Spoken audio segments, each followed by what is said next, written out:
Today we're going to talk about motivation. So when it comes to language learning, we have two major kinds of motivation. So we have the intrinsic motivation and the extrinsic motivation. So I like to regard the intrinsic motivation as an inner motivation when we have a passion for a language and we want to learn it, for instance, for personal reasons.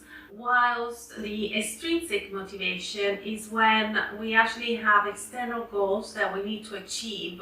So for instance, we need to learn a foreign language at school and we need to pass the exams, or we need to learn a foreign language because of work, or we're moving to the country so we need to speak the language.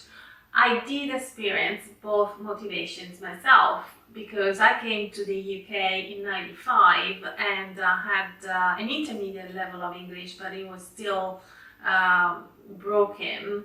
And I had to learn English if I wanted to work and communicate with people. I learned Spanish because I found myself in an environment where I didn't need to speak Spanish when I went to Tenerife for 3 months.